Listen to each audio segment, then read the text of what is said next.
Untamed is going to be untamed. It's going to be a little crazy. I want to talk to my people. I want to talk to my brothers and sisters. We can have grace and humility in how we interact with other people. Oh, hot dog, look at you. And nobody talked about what's really happening. And let's have conversations about what truth is.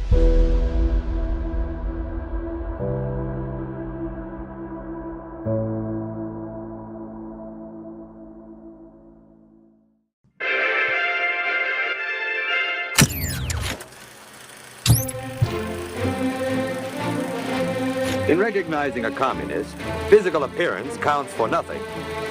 If he openly declares himself to be a communist, we take his word for it. I am a democratic socialist. You call yourself a democratic socialist? I'm a democratic socialist. Mamdani is a self-described socialist. I am a democratic socialist. Claire Valdez, this is a candidate, again, aligned with the Democratic Socialists of America. I'm a proud democratic socialist. I identify as a democratic socialist, but I'm running as a Democrat. We will replace the frigidity of rugged individualism with the warmth of collectivism. We will prove that there is no problem too large for government to solve and no concern too small for it to care about. If a person consistently reads and advocates the views expressed in a communist publication, he may be a communist. Social media posts from Daria Avila Chevalier's old X account, including favorable references to communism, Marxist ideology, and authoritarian communist figures. As Eugene Debs once said, If a person supports organizations which reflect communist teachings, she may be a communist. I've been a member of New York City DSA for 7 years. Feed the rich and feed the poor. This is class war. If a person defends the activities of communist nations while consistently attacking the domestic and foreign policy of the United States, she may be a communist. Cuba has a remarkable public health system. We remember Fidel Castro, whose legacy is complex. Sort of the opposite of what the United States has. You know, when Fidel Castro came into office, you know what he did? He had a massive literacy program. Is that a bad thing? There's a lot of dissidents imprisoned in Cuba. That's right. The actions and U.S. contributions to the suffering of Cubans. This particular bullying and the use of sanctions. Like other U.S. policies, the cruelty is the point. It does not help the people of countries like Venezuela. Do you believe that the 9/11 terrorist attacks on America were the inevitable consequence of American foreign policy? Inevitable in the sense that we destabilized a lot of the Middle East, that forced people to believe that another act of violence was the only response. Social media post from Daria Avila Chevalier. One calls the United States an effing disgrace. If a person does all these things over a period of time, he must be a communist. I mean, our goal is liberation. Our goal is communism.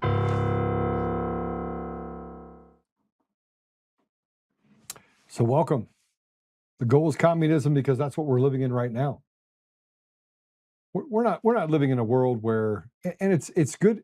Here's what people will say, Joe, we can't talk about that. We can't say those things. We can't do that. We have to be willing to fight. How do we fight if we're right in the middle of it and we're talking about the fact that we're already communists? How do we fight back? We fight back because everything that you just saw was a culmination over the last 40 years of things that have been said about how communism has been at the forefront of this desire for evil people to take over and subvert our country. And that you can't have free and fair elections in a communist society. Do you think the people of Cuba would choose to be poor and not be able to have gas and have lines around the block and have the standard education system there be almost obsolete? You think they'd choose that? I mean, you'd have to be crazy to choose that. Where the land of opportunity gets turned into the land of despair, where the average young man or young woman that graduates from college, far be it, they do have feminism, but they have no prospects. But there is prospects, actually. There are prospects for people that go to Harvard that are a part of this little fraternity that they choose. So they get to choose winners and losers. And that ultimately is what communism is all about. We forget that because nobody's ever studied it. We can't get past the 1-minute TikTok video or the 2-minute, oh, that's funny, or hey, let's go watch videos about dogs. You're asked to go to town council member meetings or school board meetings, and it's just too difficult. Johnny's got to go to the soccer practice. When asked about the subversion that we have inside of the education system and the fact that they're grooming our children and doing things to them that, frankly, we should all be paying attention to, now we're told to sit down, shut up. We've got it handled. You're just phobic.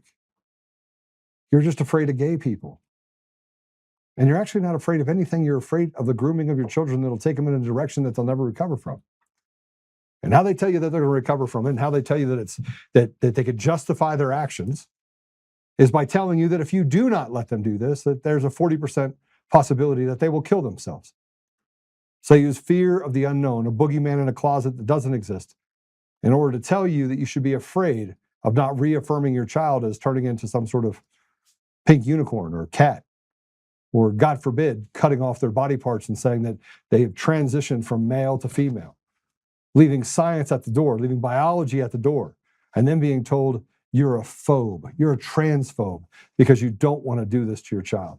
Now, at the same time all of this is happening, they're taking 56 cents on every dollar.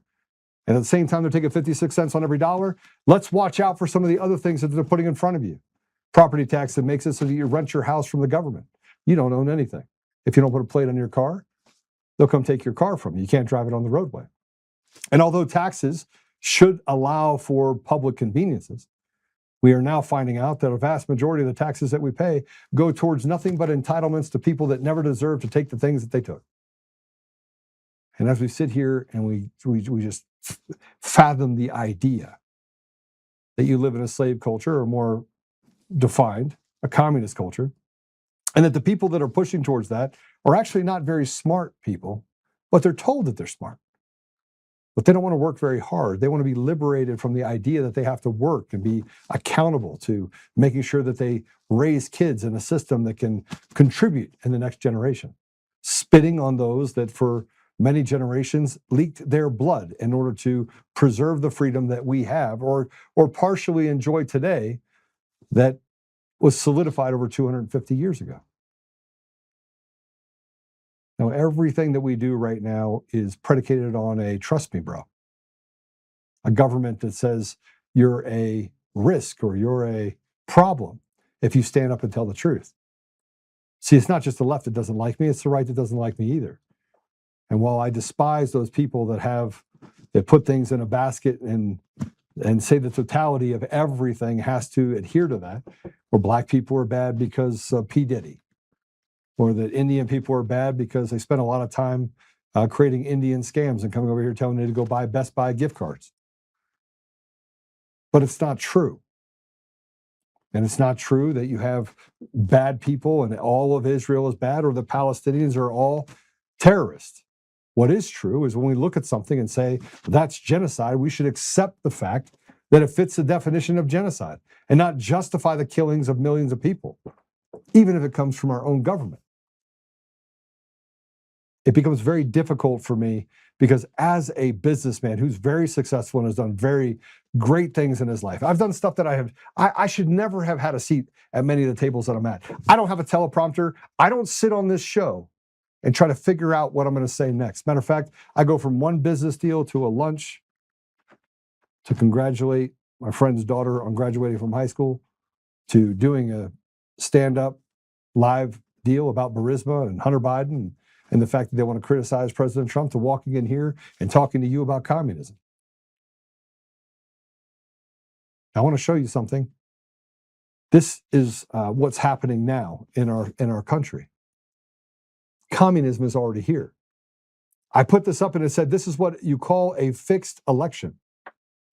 A selection of epic proportions. And all you need to do is have the ability to have mail-in ballots unaccounted for. 50-50 with an outlier of Scott Bottoms, who spent 2 years going all over the state. And you'd say, money. Barb spent less than Scott Bottoms. Again, we're not headed towards communism. We're already in it. Now, yesterday, it was 48% for Barb Kirkmeyer, 35% for Victor Marx, and 24% for Scott Bottoms. I'm sorry, 20% for Scott Bottoms. Scott Bottoms never moved. It was 20% across the board. The votes leaked in, 64,000 votes. Should have taken about 2.5 hours for them to count. They called the Democrat side right away. Boom.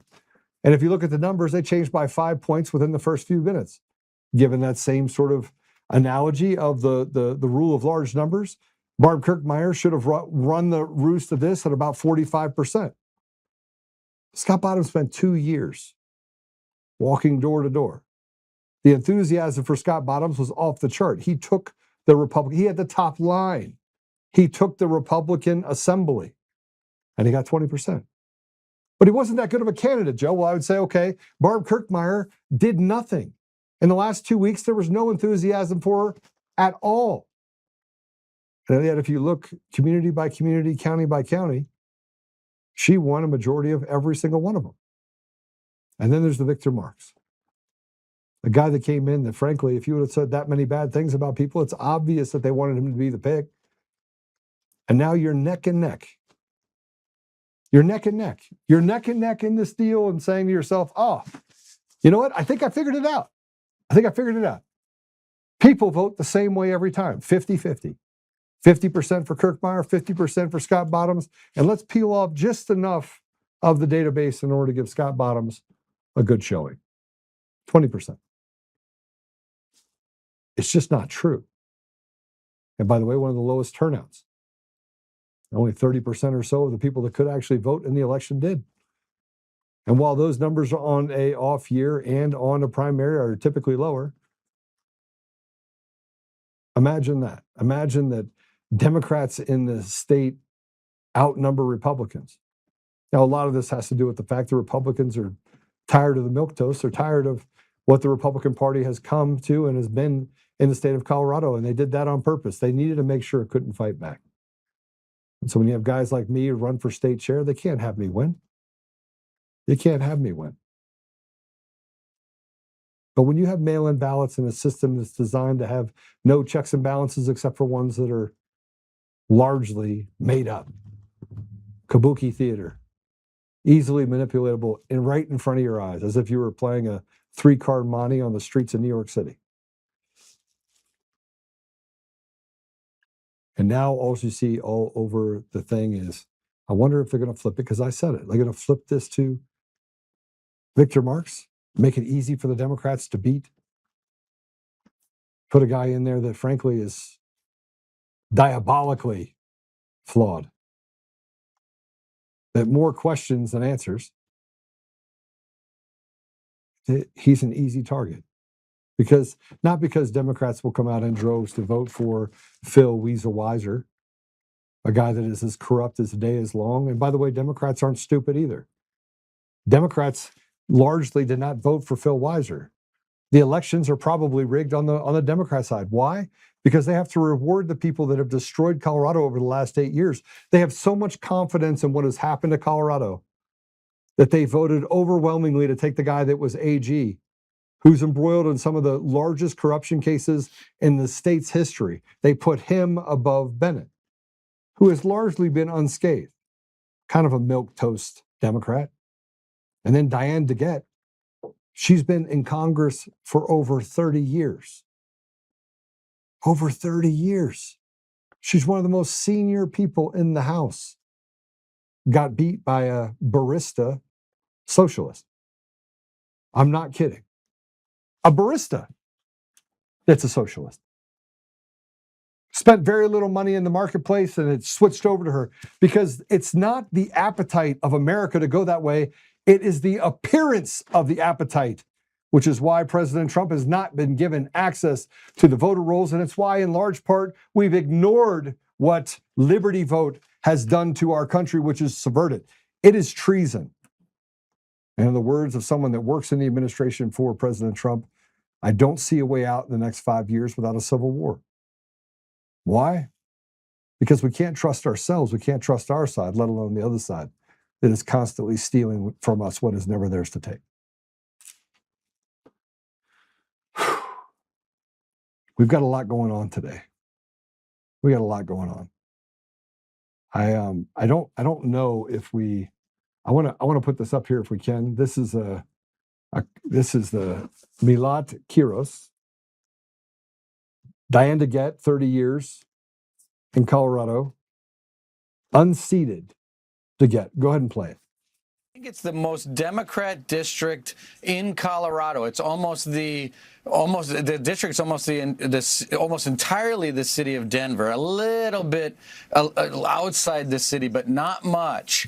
And so last week when these socialists won in New York, you heard the media say, well, this is just, urban New York. It's not really what we're all about. But now we're going to Denver in their most Democrat district, and we're taking a poll of Democrats, old Democrats, young Democrats, and saying, who do you want? And who do they want? They want a person identifying with the social Democrat Socialists of America, the Justice Democrats, whatever they are, which would be great to find out who's funding all of this.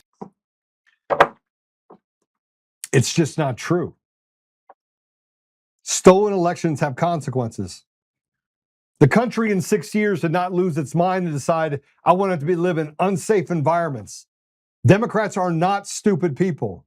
700,000 people did not come out and say, yes, I want Democrat Socialists of America. I want Antifa running our public office.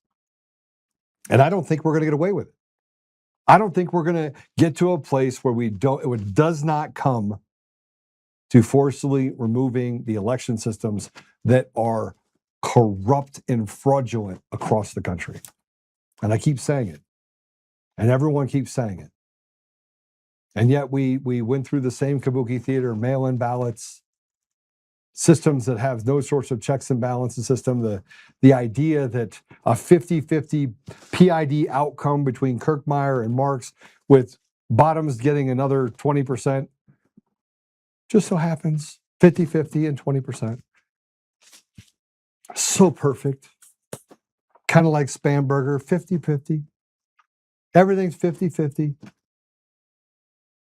And even more importantly, as Jenna Griswold has been embroiled in so many corruption cases, the woman should be in prison for the rest of her life, if not worse. And then she's predicted, put this post up, to be the Democrat primary winner for Attorney General.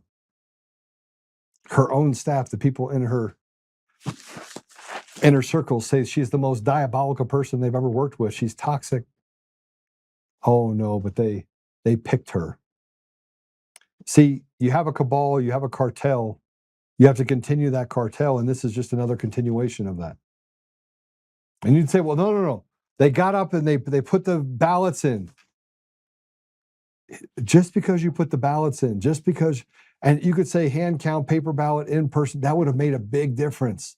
We have no idea who voted in our elections. We have none. Zero. We have no idea what ballots disappeared, what ballots were added. We have to trust you, bro. That's what communism is. Trust you, bro.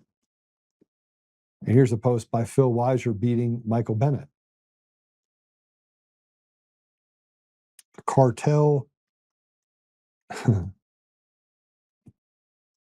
Phil Weiser beats Michael Bennett, a huge upset. It's not a huge upset. It's a fixed election. It's a fraudulent election. Democrats are fixing it against Democrats. It is literally team evil against the good people in this country. Democrats are not retarded. And out of all the Democrat friends that I've talked to, and I talked to a lot of them, I just wanted to hey, what are you doing? Hey, Johnny, Lamont, what are you doing? Hey guys, who you voting for? Not voting for team evil. I don't know, that guy did a terrible job when he was in the government to begin with. Well, we'll take a chance with Bennett. Okay. Not one person that I talked to was going to vote for him. Not one. Trump is trying to undo things, but he's not pulling the right lever right now. And the sheer volume of what is happening in our country is overwhelming. 20 to 30 million illegals, all let in for different reasons. And the chaos against the American people is astounding. And this woman testified in front of Congress the other day, and she was pissed. Play it. One thing, because it's been plaguing me, and this is how messed up the situation is. This is why I'm sorry. I get so upset with your butts, and you don't want to talk about this. This is the fourth hearing. Do you know what I'm thankful for? And this is so messed up, I'm going to say. I'm thankful. After hearing, I didn't even know what an angel family was. Had no idea, never even heard about it. There's so many out here. You know what I'm thankful for? I'm thankful that my daughter was just shot in the back of the head, not raped, murdered, dismembered, put in a garbage can like Megan Boss with bleach poured on her, and they didn't fight her for 50 days. And you can actually dismiss the angel families. You can say, but you don't want to hear four sessions on angel families. I'm sorry, you need to. You need to. I'm actually thankful that my daughter wasn't raped. How messed up is that? That I'm thankful every day that she was just murdered, not raped and dismembered. Like, think about that. Like, how messed up is that? Do you know what I thought of this morning when I got up? What the joy of, anyone have a baby here? The joy of picking out their first outfit that they're gonna wear on their ride home from the hospital. I had to pick out my daughter's last outfit, and she was a fabulous dresser. We had 100 people come to our home, 100 friends and family came to her home. We had her cremated, actually, after. And they all decorated her urn with rhinestones. All of them put it on there. She is fabulous, even in death. But for the first time, all the excitement of having a child and then having people make excuses and buts. I'm sorry. This is unacceptable. There are so many angel families out here. And the day that I have to wake up and be thankful that my daughter was only shot and not raped should tell you something. It's crazy.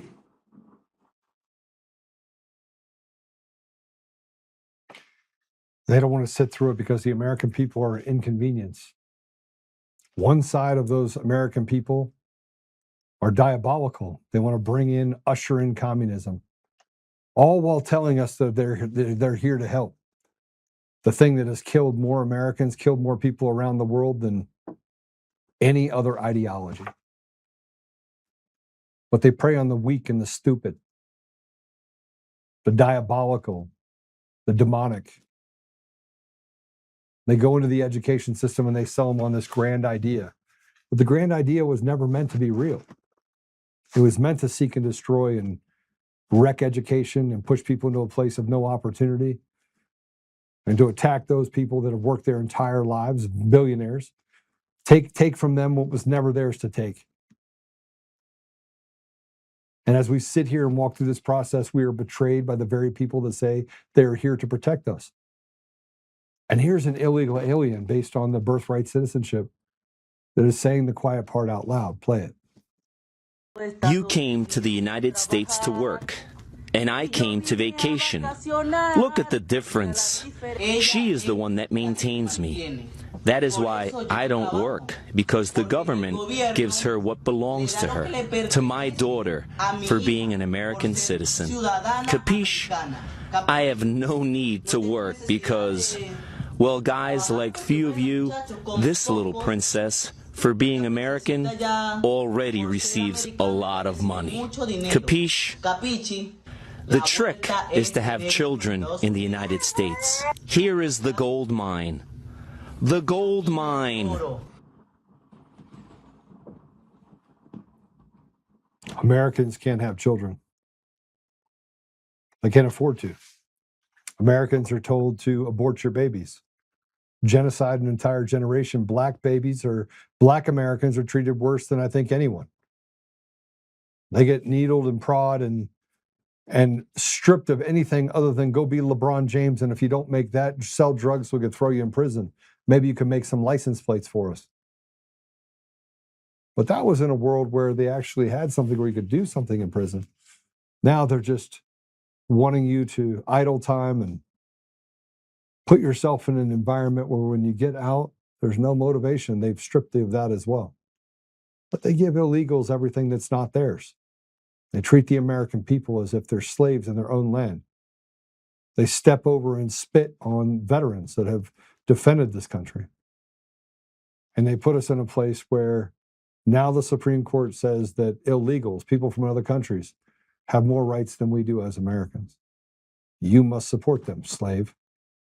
You are here to do their bidding, slave. 250 years of prosperity now pays the price, and you are going to pay it. I want you to see something else about how they treat Americans. This is a New York Housing and Vacancy Survey in New York. Let's go ahead and play it. 44% of rent-stabilized units in New York City are occupied by people born outside of the U.S. American-born citizens are subsidizing the foreign-born to live in our financial capital while driving up the prices on the remaining supply. There it is. What a surprise. I pulled up the actual PDF document. Here it is. You can see newyorkcity.gov. And if you take a look here, take a look at this. Page 52 of 99. They hid this data on page 52 of this report, and here it is just so you can see it. We have the renters, and then we have the born outside the U.S., 40%. So buried on page 52, they tried to hide that 40% of the people taking this housing are not born inside America. And one other data point I want to show you is that American citizens need this housing. Take a look at this. The net rental vacancy rate is just 1.4%, the lowest since 1968. So there are so many Americans who need this rent-stabilized housing, but because of all these foreigners, they just can't get it. 40%. 40%. I was sent an email the other day, or a text message the other day, and in the text message it said, send money to another country. They had an earthquake. And I was like, you know what? We have our own earthquake right here. The American people are in the middle of absolute triage. We're losing limbs and taking away opportunity and watching our children get their penises cut off. And you're telling me that I got to send money to another country, that I got to bleed for another country? Not interested. It's not that I don't care that they have something going on. I'm sick and tired of being sick and tired. And most Americans are right there. Most Americans are like, listen, Johnny doesn't have any shoes. My rent's $3,000 a month. My health care is $2,000 a month. And I only make $5,000 a month. And then when you go to ask for entitlements or to incentives, and they're like, you know what? We'll just take your house. And we'll give it to someone who's here illegally. See, this is the sensibility. This is talking about truth in a way that got me canceled over and over and over again. We were just talking about it before. I'm like, I wonder what would happen if I wouldn't have gotten taken off of every platform. But no. You have these radical leftists, these globalists that come out and say, I can't believe that you're saying this. And all I want to say to you is this. Fuck off. There's a t-shirt like that now. Fuck off. That's how I feel.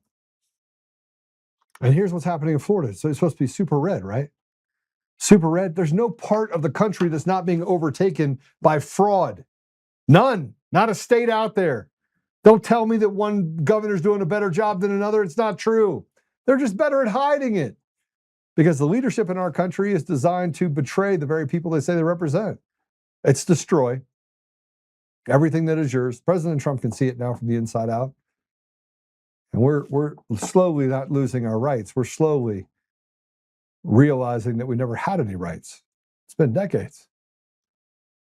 Here's the imam talking about what Florida's doing for them. Like Texas, kind of like Florida. Play it.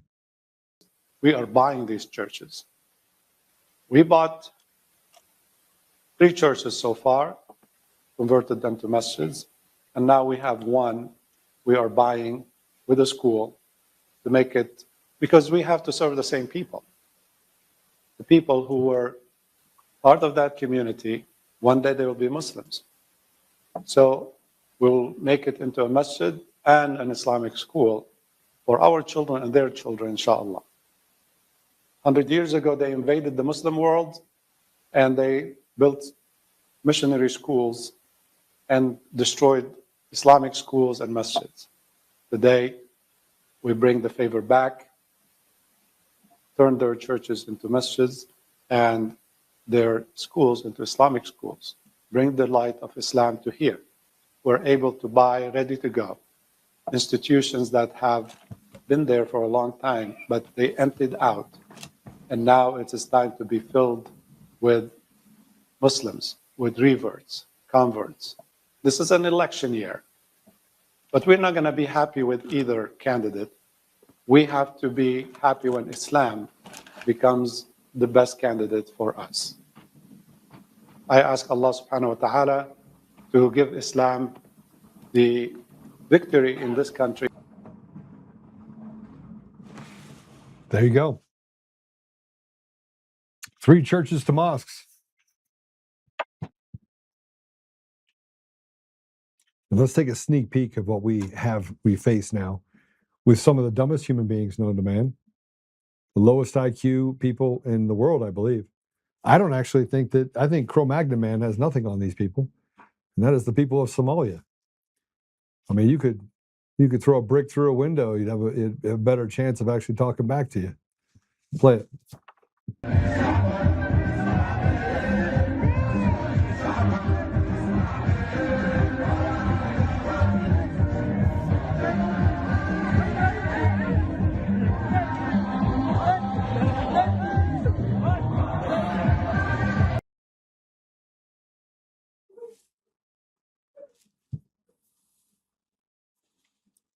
No.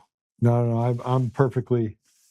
I'm happy. I'm happy that we are going down this path where Christians are being persecuted, Muslims are having 6 and 7 wives and getting government entitlements.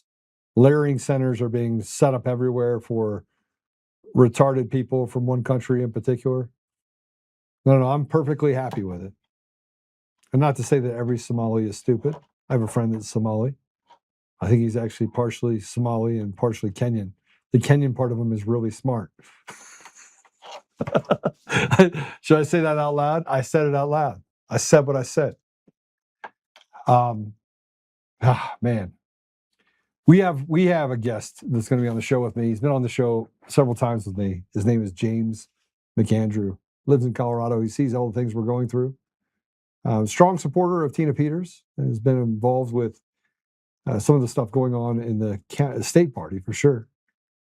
And I got some questions for him. He's been sitting here listening to me for the last half hour.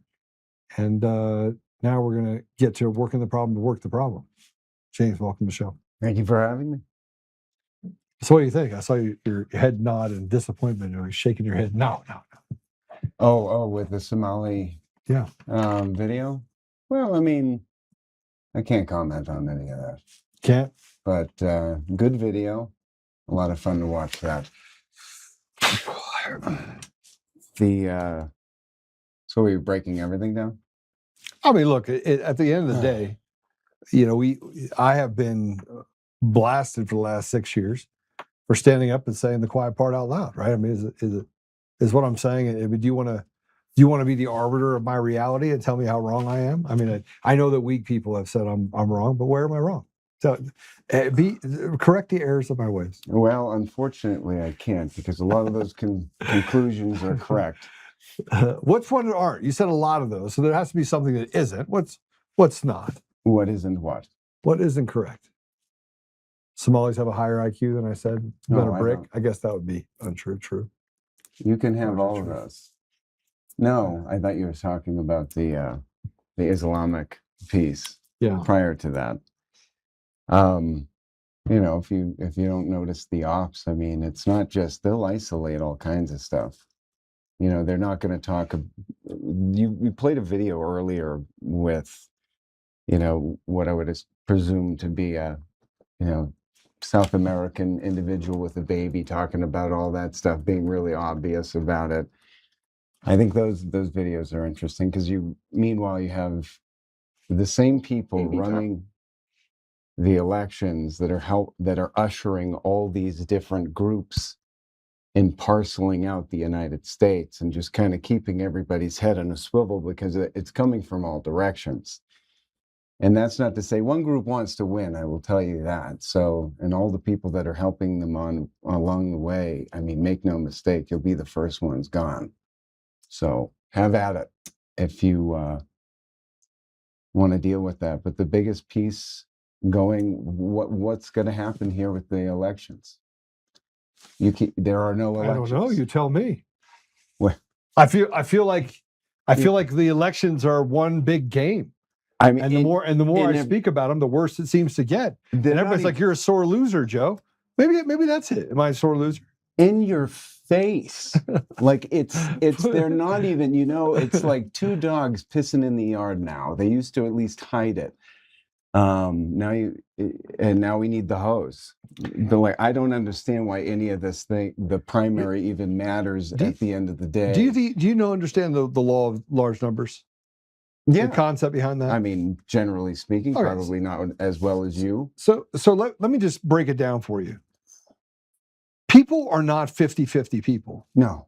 If you look at the election, and I did this with another guest that I had on, if you have 7 votes and I have 3 votes, what percentage of 100 do you have? All 100%. If you have 7 and I have 3, yes. What's your percentage? Out of 10 votes, what percentage do you have? I have 30%. No, you have 7, I have 3. Oh, I have 70%. You have 70%. Okay. Now, I'm going to use a stored procedure and I'm going to make it so that some sort of rootkit happens. And I have this system, and so everybody understands. This is what me and Mark Cook did on here years ago. This allows me to have a separate database. We can fill in the blanks later. And the system, because it has an ADA requirement to be able to generate ballots out of thin air that look like they've been filled in by the public, by the human hand. Mm-hmm. I'm going to add 1,000 votes to yours. I'm going to give you 1,007 votes, but I'm also going to give myself 1,000 votes because, I'm feeling generous. How many ballots, what percentage do you have now?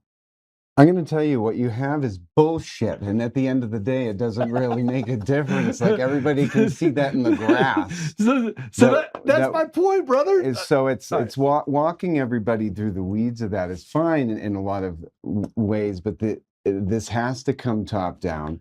Something has to happen. At this point, James hates math. So obvious that there's how many more flags do we have to raise? We've got lockstep parallel motion. We know all the people talking to a lot of the people up there you talk to as well. Yeah.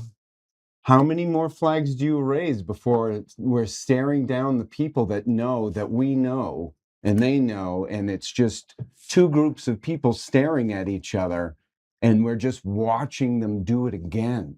So Jeff says the House always wins. We need an Ocean 15 type of take back. And everybody needs to go watch Ocean 15 again to understand what Jeff's saying here. Hey, Guido, come on, we gotta work this out. Take back the House. Let me just clarify for everyone, because it said, well, what is the vote? If I give you 1,000 votes, and I take 1,000 votes, you now have 1,007. Okay. And I have 1,007. Right. Now that seems fair, right? But if you had 7 votes and I had 3 votes, what percentage did you have? I had 70%. Okay, but I gave you 1,000 votes, but I also gave myself 1,000 votes. Now what percentage do you have? Gosh, just over that.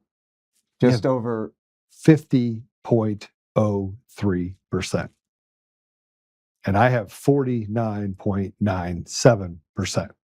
I failed out of high school because of math. Okay. I actually, speaking of Guido, I actually had a maid guy actually help me graduate high school. So for whatever it's worth. Listen to me. What I'm trying to get to is, by the way, the fact that you weren't picking up on that before, it's not uncommon. Most people go through the math and they're like, okay, hold on a second. I just had 70% and now I'm at 50-50. So who are we speaking to? Listen, if you inject 1,000 ballots over time and 1,000 ballots on my side over time, you can dilute it down to a place. PID controllers are really simple.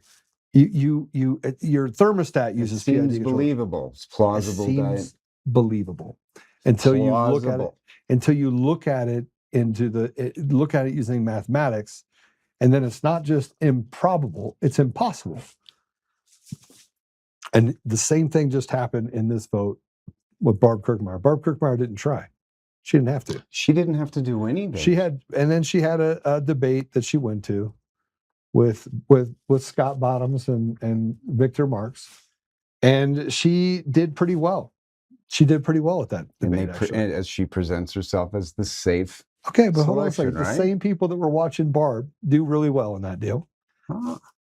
watched Victor Marx not do well. Mm-hmm. Victor Marx looked like he was tripping over his tongue. Fell on his face a couple of times. And he said, "You're not that nice."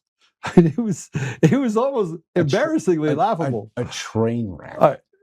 On the surface, a train wreck. And then Kyle Clark did an interview with Victor Marx. If that didn't clean it up, if all the other stuff of Victor Marx didn't clean it up, Kyle Clark does an interview with him and says, "How many people have you killed?" And Comedy Central picks this up. I found myself on HBO, by the way. They were talking about me being an anti-Semite, which I'm not, which, by the way, is giving us good cause to actually sue people, which is pretty awesome, actually. It just takes so long to sue people, by the way. Man, just to drop the first lawsuit is crazy. It's long up. All right. But the reason why I'm saying it is simple, it's really simple. The same people that watched Victor Marx fall on his face that saw Scott did a fairly decent job. He did a great job at that debate. The only debate that Karl Marx showed up to. And now they're locked in 50-50 with Scott Bottoms at 20%, who spent 2 years going across the entire state. Forget everything else. The optics don't compare. Funny, they don't compare. You said Karl Marx, that's his dad. Yeah, his dad name was Karl Marx. Yeah, it's his dad's name. It's funny how the Republican. By the way, I was at. I want to point this out. I was at Scott Bottom's victory party. I was praying it would have been a victory last night. And a woman walks up to me, and she said, "You know, I used to be a liberal, and then I'm a new Republican. Makes me want to run over and get independent." So I'm listening to her, and I start talking to her about the election systems and don't abandon it. And then she did it. She did the thing that people that are truly still radically left, that are pretending to be right, do. And that is show utter disgust. Right? But utter disgust for what I was saying, not for... And I looked at her and I shook my head a little bit and I was like, "You have a good night." The Republican Party is largely filled with people who want to do harm to it. And the Democrat Party is filled with people that are doing harm to it. And we're stuck in the middle, trying to figure it all out. Well, you've got a lot of the same things in our GOP that are happening in all of them, and it's mostly infiltrated. Okay, here's a question. What does the law of large numbers have to do with Joe's hypothetical scheme? It's not hypothetical, it's the way it works. Okay, injection of phantom and fraudulent ballots is exactly how you'd have to do it. And you'd have to do it in equal proportions on either side in order to make it actually work so that it looks like it can work out. The law of large numbers is if you take a sampling from every precinct, right? You take 10,000 votes from 64 precincts, let's say. Those 64 will add up to a certain rate. You'll have a certain rate that happens, right? And the percentages of people will start to even out. So what'll happen is at the beginning of the count, it'll go up to a certain level, and then it'll do this. It'll slowly move in one direction or another. Okay? The rule of large numbers is that the more numbers you have, the more predictable the outcome is. So when they figure out what those numbers are, when you get to that area, and you start bringing in more votes, the likelihood of a 8 to 10 point swing is almost impossible. It's nearly impossible. That would mean people at the end of the line were all one way. And every single election, if you look at the outcome of every election that is fixed, they all do the same thing. They all carry the same characteristics. It's mathematically not possible, but they all carry the same characteristics. At the beginning of the night, there was over 90,000, 100,000 ballots each, let's say. Scott had 20,000 exactly, 19.9% of the vote. Barb Kirkmeyer had 48%, and Victor Marx had 35%. That was a 13-point spread. It was a beta of 6.5 points either side, and within an hour, it went straight up to Victor Marx.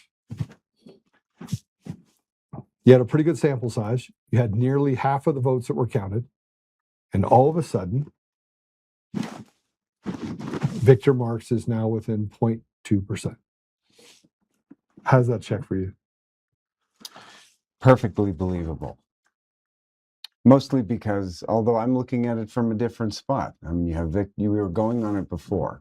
Scott Bottoms goes from door to door. He's actually canvassing for 2 years, going after it, actually having a campaign, spending the money that he was asking for, right?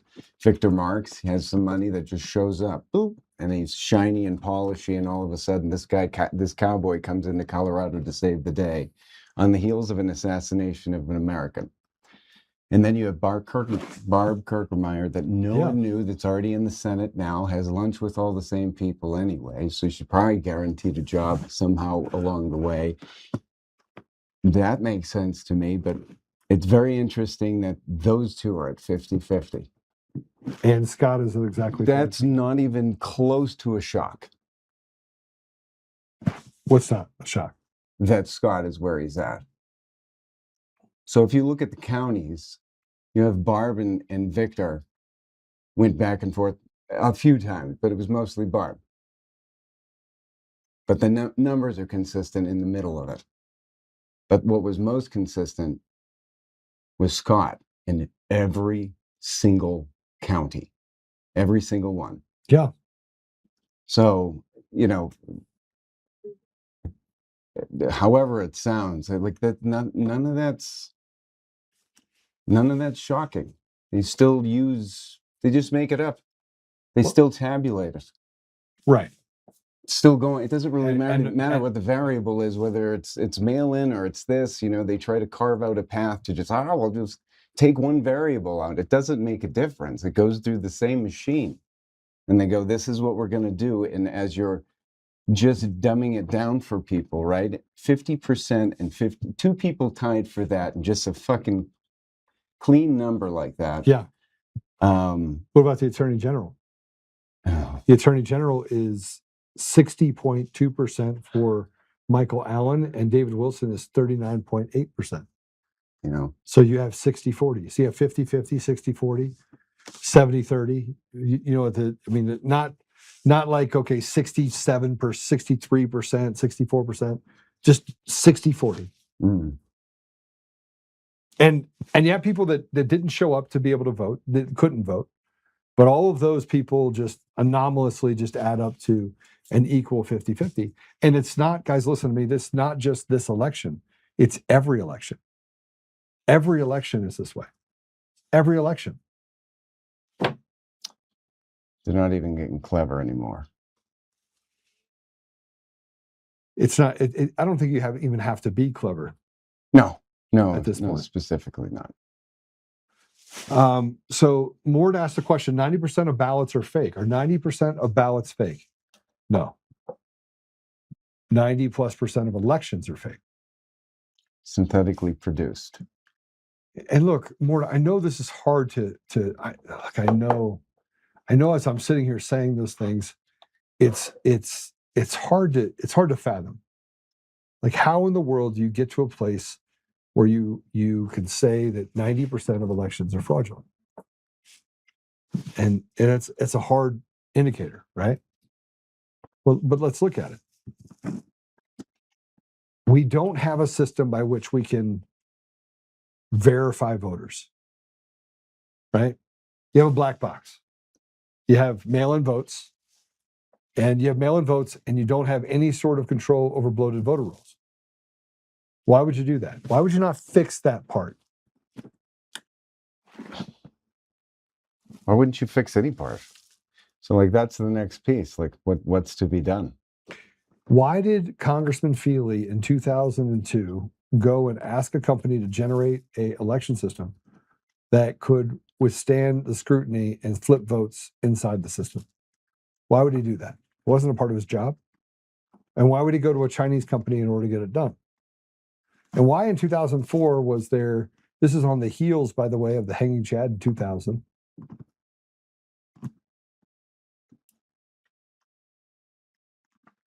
So they built this system. And in 2004, if you remember what happened in Venezuela, Hugo Chavez was elected. Now in 2003, Venezuela was the third most wealthy country in the world.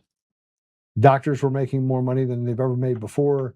The oil-rich country has the largest reserves. Nearly 18% of oil in the world comes out of Venezuela. Of the known oil reserves are in Venezuela. 2004, Hugo Chavez is elected. And what happened by 2008? Just 4 years later. By 2008, it was near a destitute country. And doctors, lawyers, white-collar positions were now eating out of trash cans, barely able to survive. Dissidents were locked up by the hundreds of thousands. People were marched into fields and murdered. The U.S. said nothing. Those election systems were built by a company called Smartmatic. Smartmatic was owned by Venezuelans, by Venezuela, largely influenced by other countries and this thing called the CIA in the United States. If that were true, why bother talking about elections and endorsements at all? Because President Trump has to do what he's going to do. People have to do what they're going to do.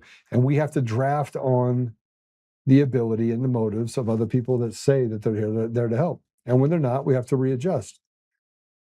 We have to pretend. We have to practice voting and making sure we stay engaged. But even with that, 70% of the Republican field did not vote. 55% of independents did not vote. 60% or so across the board did not vote.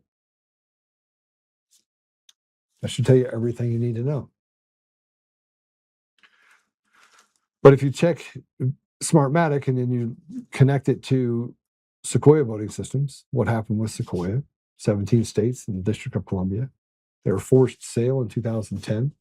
By 2012, it was now fully Dominion Voting Systems, a Serbian company that went and created a company in Canada that was parked right next to, same floor as George Soros's 501c3. True story. And they come in and they take over other elections, get to where they have 50% of the vote of the American people. All the elections in Venezuela are absolutely stolen. Nobody questioned it.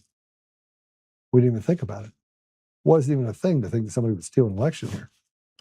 Congress starts talking about it. Then 2020 happens. 2016 happened. Then 2020 happens. And now here we are. Still. 6 years later. Still using the same system. Yeah.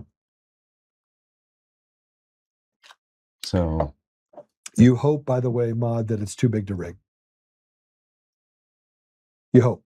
You hope that you can get to the place where, remember, they have to predict an outcome. They have to predict that the data will tell them this many people would defect. But now the system is so smoothed out that it doesn't even matter.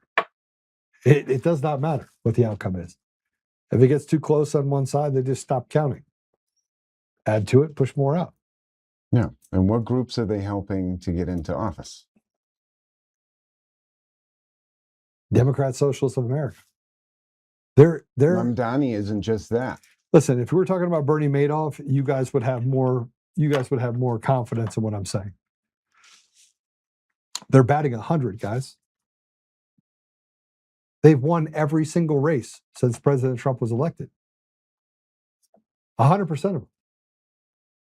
They won a seat in the reddest part of Pennsylvania that hasn't had a Democrat sit in that seat since the 1970s.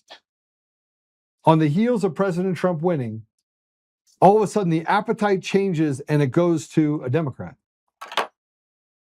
Spanberger was a CIA agent because the country trusts CIA for sure.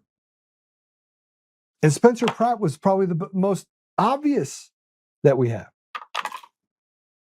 Tell me it's not. Well, it took him a few days to finally tally that. Like, that's open as well. No, we're going to just keep it open for 2 weeks. It's mockery at this point. You know, if you know that they've been careful from 2016 and then for sure 2020, right? Somewhat careful, aside from having a terrible AI program that left a fingerprint of redundancy all over it.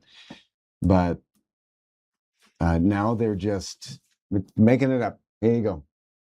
making it up, and really leaning into the lack of care of the people, be they conservative, liberal, or Democrat. They are absolutely leaning onto the fact that most people they've given up hope.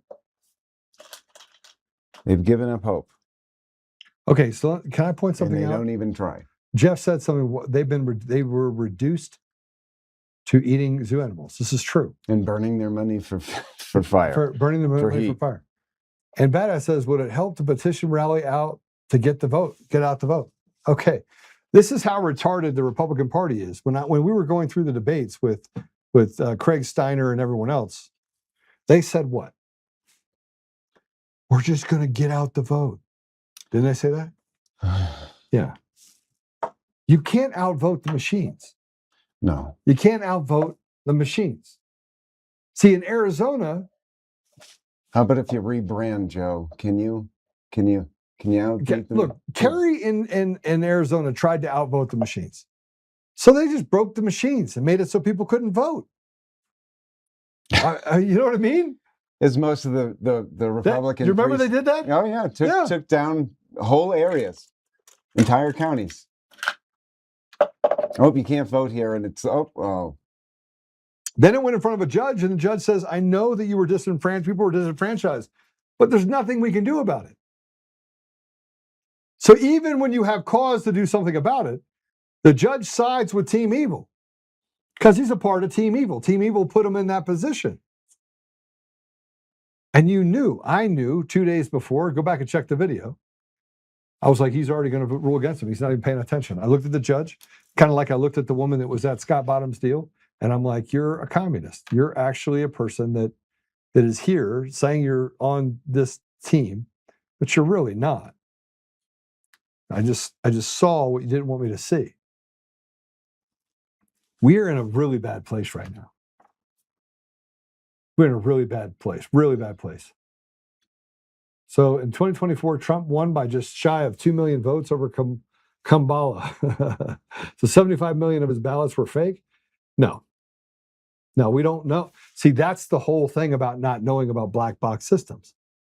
You don't know what votes are real or not real. You don't know. Until you have paper ballots in person, people come up and walk up with an ID and they vote in person, which, by the way, is how it's done in every other country except for the United States. We're the only Somali nation in the world other than Somalia. And what I mean by that is we're the only retards in the entire world that can't set up a free and fair election by making sure we get back to basics. We can't do it. We know all the corruption. What are the solutions? The solutions is we take it back by eviction. That's what the solutions are. We evict them. James, what's the solution? Do you think that's a good solution? There's certainly some groups that would like that, and certainly some people that are capable of it. But I mean, there are a lot of people, but you have to be careful with that. There's also people, they want a hot war. They want a civil war. They want people to kill each other. Shit, they might want people to take out that leadership so that they don't have to later anyway. I mean, it's that simple, as crazy as it sounds. But at what point? I mean, this is no seven. I mean, we're coming up on 250 years. Where's the tarring and the feathering? Yeah, this is where President Trump says that I'm doing the best I can, right?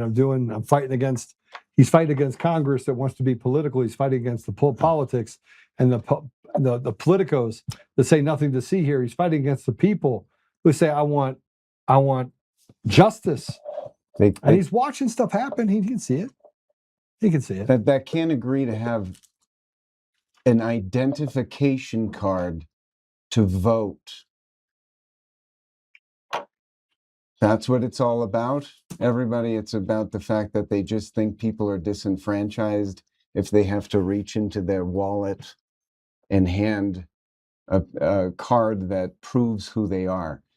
It's nonsense, and it leads to some pretty dramatic action as a response. And I'm not necessarily advocating for that for people.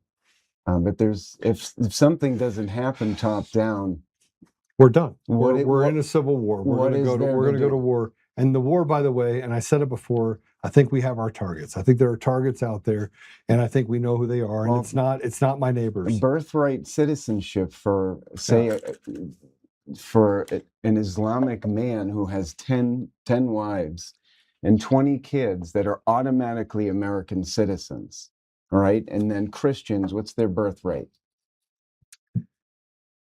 That's 1.7, right? I mean, but you can't have kids, guys. This is the problem. And exactly, you can't have kids. How do you afford to have kids? You've priced everybody out, and those extra tax dollars are going to all of those groups. All right, look to make sure that you're subsidizing that. So, and those are your new United States citizens. They're taxing people out of their financial autonomy. Okay, so let's talk about this for a minute. It's super important. Okay. This is super important. Get at what James is saying right now. Okay? Who pays for healthcare? Taxpayers. White people? People that are Christians? Nope, just taxpayers. No, they don't. That's not true. Who's paying for it? Who pays for it? Who's paying to subsidize people in this country? Yeah. Well, you want to go through the bond market first? Well, I mean, let's talk you about. You want to go into printing money? Yeah, I mean, we can talk about printing money if you want to talk about. I mean, they're printing money at the end of the day. If this is all fungible, they're passing on the debt to the taxpayer. And it's not white people like white people. It's white people meaning we demonize white people. We demonize Christians.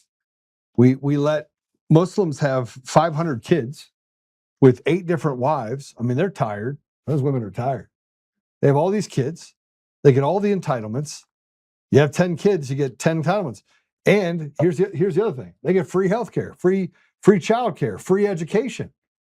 Where's the education for if you're a white person? If you are a white person in the United States, how can you afford to have kids?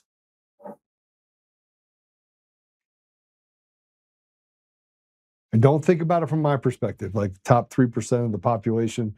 Let's talk about the 97% out there. Well, I mean, I don't think that most average citizens at all can have children. I know you don't want to talk about the obvious. I'm not talking about this from a racial standpoint. No. I'm talking about it from there's no other race out there right now that is under constant attack as somewhere along the line it's white people are the problem. I think it really boils down to Christianity, and Christians are being removed. I have more friends of mine who are black and Hispanic who come to me and said, I can have a bunch of kids. Yeah, I mean, this is the problem people don't understand. That 56 cents on every dollar goes there. But it's such a disproportionate system. See, some things that the radical left say is true. Like the education standards for the poorest among us are absolutely abhorrent. But that when they do get into those education environments, they're actually groomed into an environment where they hate where they came from and they don't do anything to help them because they made it out. It's like getting a helping hand out of the ocean and a shark's about to eat you. You're like 50 other people in the ocean that you need to save, and you're like, yeah, I'm not going back in there. Self-preservation over the idea that we can have collectivism, that we can collectively, make it better and create opportunities for our community. Yeah, and they created the setting to brew the bullshit of that story.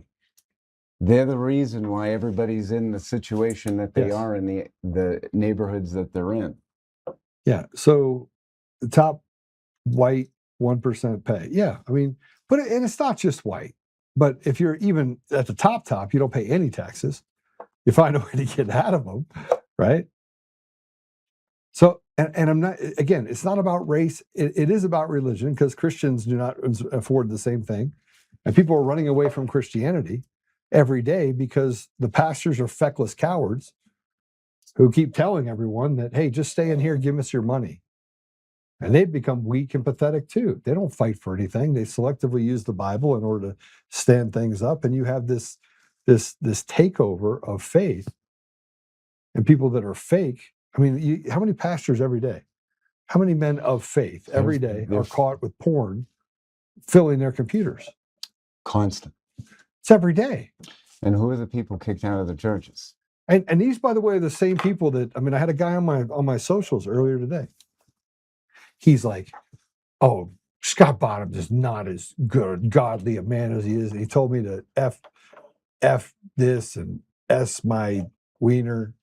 And I was like, so I went to his page and he's like, I'm headed to a mission trip to Dominican Republic. And I was like, yeah, let's trust this guy. Let's trust the guy that's going on a mission trip that probably binge watches porn and cheats on his wife. That's what the church largely has become because we have allowed it to become that. No, that's a lot. They don't vote. And then they don't vote. They don't vote. They don't want them to vote. They just want, give me your money. Just give me your money. You know, the rapture's coming. They don't talk about politics in terms of any kind of value whatsoever that's concurrent with the Christian faith. They don't do anything. Where's the money go? Yeah. So I don't know how to say this name, but too many everyday people in Ohio think there is no fraud because those same people would not admit the judiciary is rotted to the core. And that makes those people say, because the judges will not look. It's true. Super true. Yeah. And yes, Victor Marx is one of those give me your money pastors. With a special prayer for you. Yeah. Did you watch the show yesterday with Father Bahana? I did not. It was really good. I did not. We almost went like Stone Cold Steve Austin. I almost took him off the third rope. Did you really? No. Oh. he told me he talked to me before here. He told me about the subject matter. So I understand it was good. There was some themes. There was one in particular. Which one? Right? Was there Islam was a theme here? Islam was a theme because, and it wasn't the Islam of, and we just talked about the Christian church. Mm. Is that the whole Christian church? Are you that type of Christian? What? The binge watch on porn and cheat on your wife? Right? I mean, and you have, what's that guy's name? And not a leader of church either. Well, even if you weren't, you're still Christian, right? So what kind of Christians go to church and then you find out that and it's not Republican or Democrat. Everybody likes to look at it and say, okay, what was his registration card, Democrat or Republican? It's not that at all. Do we have someone, by the way, coming in after right now?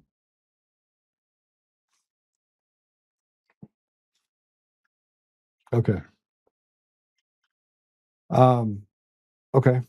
Well, that's good. All right. So you got to spend time with Laura Logan. Mm-hmm. You got to spend time with Tina Peters. I did. You got to spend time with, let me just run through the list, or you with want you? To talk us? Yeah. Who else? Oh, you tell me. That's it. It was really great to see her. Always great to support Lara. Good friends. They actually, we were down in Dallas after Tina. We got to see Tina. Was really happy to see that she got to have lunch with the president. Yeah, I saw that. It's wonderful. They're great. I mean, you're talking about two absolute diamonds, American treasures. So, you know what I find interesting is we're sitting here talking, and I went on that diatribe to begin with. Is that as we start talking about the breaks in America, there are people that are building ideologies that align with the subversion of the United States. 100%. Constant. And that woman talked about her daughter being murdered, and how grateful she was that her daughter wasn't raped and then murdered. It's happening at a horrendous rate. And I like the fact that there is a woman telling that story and that's getting air. They didn't care. They don't care. Even now, they don't care at all. These people have to be removed. They're, Massey just had his move to look into what the slush fund to look into, or what to settle sexual misconduct cases, right? Yeah. Wherever that goes from there.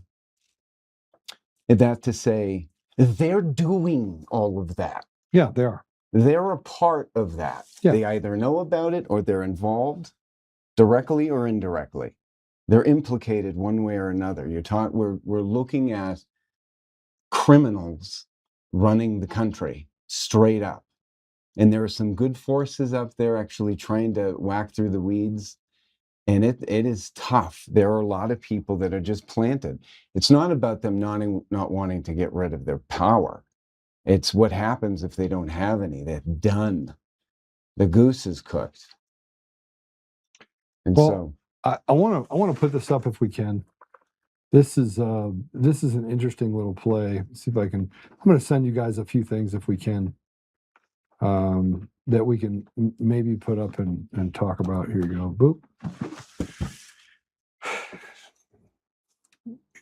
In Virginia, and I just want to talk about what happened in Venezuela. I think we're headed towards a place where we're not going to get out of it. We're not going to get out of it. I see what's happening in Colorado. I talk to Democrats. None of the Democrats feel that way. Imagine being able to fake an entire election system. Captured. Imagine being able to fake the whole thing. Just fake it. Just fake the entire thing. Dropping ballots off. Let's say that the ballot totals are off by 30%. Maude, I'm gonna say something you might not like it. Let's say that it is 40% of the vote that are fraudulent. When you mail in ballots, when you mail back ballots, because you can mail back a ballot, you don't have to drop it off in the mail. You drop it on the mail, right? Where is your accountability for that ballot? Where? It's trust me, bro, right? Yeah. Yeah, you get an email. Hey, we received your ballot. So let me go back to, because Maude said something about the law of large numbers as well. Like, what does one have to do with the other? Let's just assume that 1,000 people are sending in their ballots. Well, how would you know if it was 10,000 that sent in their ballots? There's no way to know that. Why? There's no transparency of that. Why? Because, trust me, bro. I mean, but how would you be able to verify it? Is it a signature? They don't do any of that. So my point is this. We literally want to trust a system that you cannot verify. At all. You can't verify inside the system because in Colorado specifically, you're not allowed to look underneath the hood. Did they release the CVRs yet? No. No? But even if they did, the system has gone through so many iterations over the last couple of years. Oh, they fixed it? They didn't fix it. They just made it more difficult. They randomized it. They scattered things inside of the thing in Arapahoe County. We caught that and then replaced the file. Right? That actually happened. And yet the judge won't do anything about that either. No, it can't. Look, we are in a place right now where our country is completely gone. We are in communism. But look at what happened in Venezuela. And look who gets to benefit from the ultimate destruction of our country. It's not you, it's not me. No. It's everybody but. Right. I want to put this up here real quick. So this is Spanberger. Spanberger, by the way, really diabolical. Diabolical. Remember, she won by 50.3%. Says James O'Keefe just dropped a nuke, widespread vote buying ring exposed nationwide as Dems and secret rhinos pay $5 to $8 per ballot to rig every election. To rig every election. Undercover footage catch these hired guns openly bragging, I'm bringing in 3,500 votes. He was paying me $5K a month. Now it's $8K. Even judges in Texas Republicans caught secretly working for Democrats while funneling thousands of fake ballots. This is deep state's desperate election theft machine in action. Our republic is being sold out in broad daylight for chump change. We need the DSA-backed passed immediately and mass arrest and prosecution for these treasonous fraudsters before they steal the 2026 2. Follow me. The next drop will be shocking. All right, listen, take the right side or left side of this, if you would, and let's blow it up. Keep us on here. I want you to read this for me, James. You can read. You have your glasses? You're good to read? Yes. All right. Can you blow it up? So just the President Trump part, if you would, please. That's a video. There we go. Heading to Virginia for meetings at Trump National. I can't believe what this new governor, Spanberger, has done to the Commonwealth. So sad. She is adding so many taxes of food and beverage tax, digital services tax, utilities tax, and more. It has lost its energy, vitality, and strength. People are leaving that never had even thought of doing so. New companies that signed to come into the Commonwealth under Governor Youngkin are now looking for ways to get out, break their deal. It all happened so fast. This went from a thriving and powerful place, one envied by all, to a Commonwealth run by a person who has no concept of low taxes and economic strength. People that voted for Spanberger are saying to themselves, why did I do that? What have I done? We have a similar situation in New York, and most of all in California, where rich job-producing people and companies are being forced to flee at levels never seen before. The tax base in California is literally disappearing, as some of the richest people and companies in the world have no choice but to leave. They want to put on a wealth tax, which gives them absolutely no alternative. As President of the United States, I'm embarrassed to watch the destruction of a once great and thriving states. These politicians are all sinking in the polls, but that doesn't help because they will create trillions of dollars worth of destruction, incalculable amounts. Remember, once people and companies leave, they are never coming back. All right, so listen, go ahead and play that video if you would. Just play it in its native form like that. You have to back it up. It's at 18 seconds. Ma'am, earlier this week, there was a poll-up that had your numbers a little unfavorable, and then your predecessor, Glenn, was making a podcast run earlier this week to taking a couple jabs at you. I guess overall, on your numbers, what do you attribute that to, and then what would you say back to Glenn? I would say, if everybody hated me, why is everybody putting my face on their mailers for the referenda?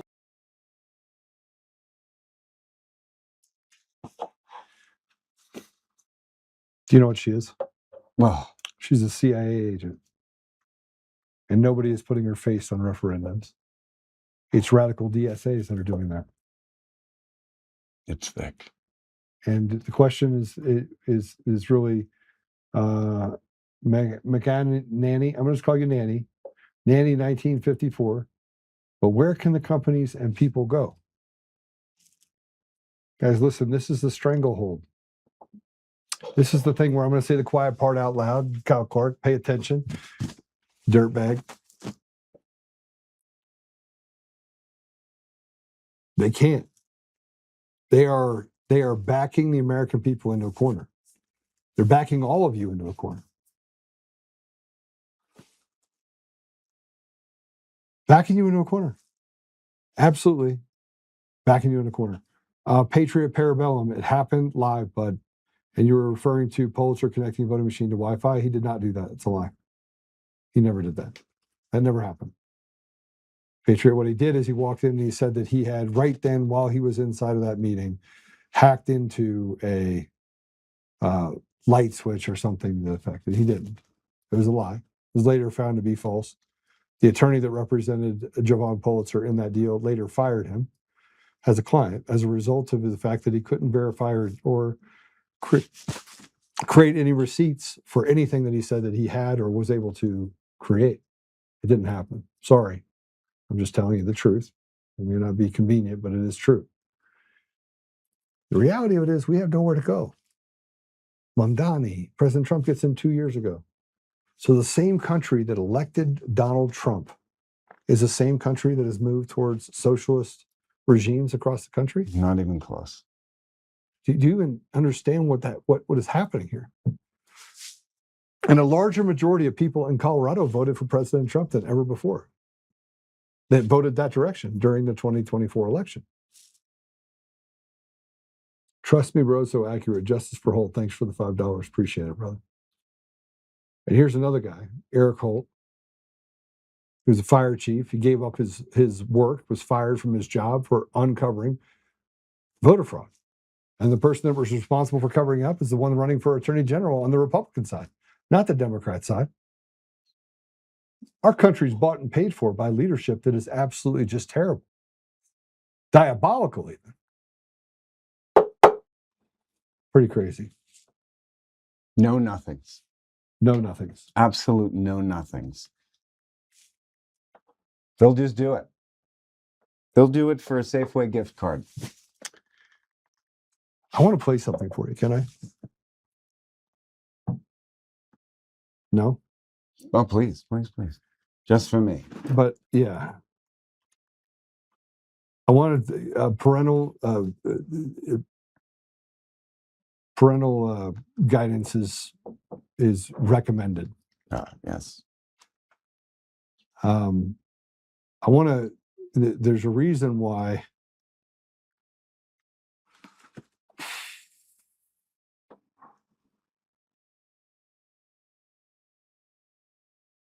There's a reason why I'm showing you this, and I don't know. Let me see if I can find it really quick. Hey, we're going to do a commercial break. We're going to go to a commercial break. When we come back, we're going to talk a little bit about Citizen Vigilante. Yeah, you like that? Have you watched it? I've seen a lot of it at this point. All right, let's go to a commercial break. We'll be right back.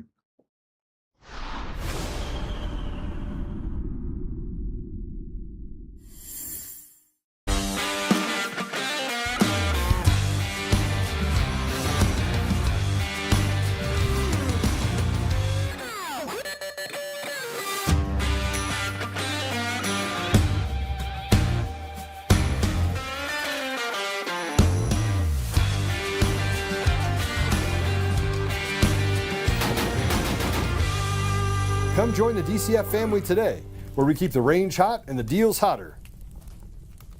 Oh, hi. I almost didn't see you there. Welcome to DCF Buns, where you can find the freshest buns in town, if I do say so myself. Our master bakers teach class every week, so whether you're new to baking or trying to improve your culinary skills, we got you covered. And we can help you bake the cake of your dreams. We'll even clean your cake if you want. And if you don't want to bake anything yourself, we have loads of fresh buns available in a variety of shapes and sizes. Check us out at dcfbuns.com to learn more. DCF Buns, we keep the buns hot and the deals hotter. Buns.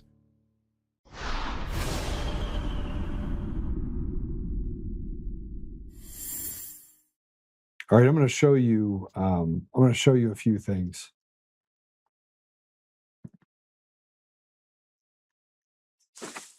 When I watched the Citizen Vigilante, I had to go back and watch it twice. Now, I've talked about all the things that we face in America, and it doesn't mean that you don't have compassion for people in your community. It doesn't mean that you don't care about people, regardless if they're purple with pink feet. What it means is that the people that say that they're here to help you and that they are the ones that have the compassion, they're the ones that are making victims of people in our society, making of them sitting ducks. This first video you're going to see is a part of that Citizen Vigilante, and this is the girl that was raped. And we talked about this video before. I'm going to play that video before, but this is the girl when asked by the Citizen Vigilante whether or not justice was served. Let's go to play the first video. Good afternoon. Yes? What do you want? Who are you? Another one of those reporters? Do I look like a reporter to you? No, I just have one question.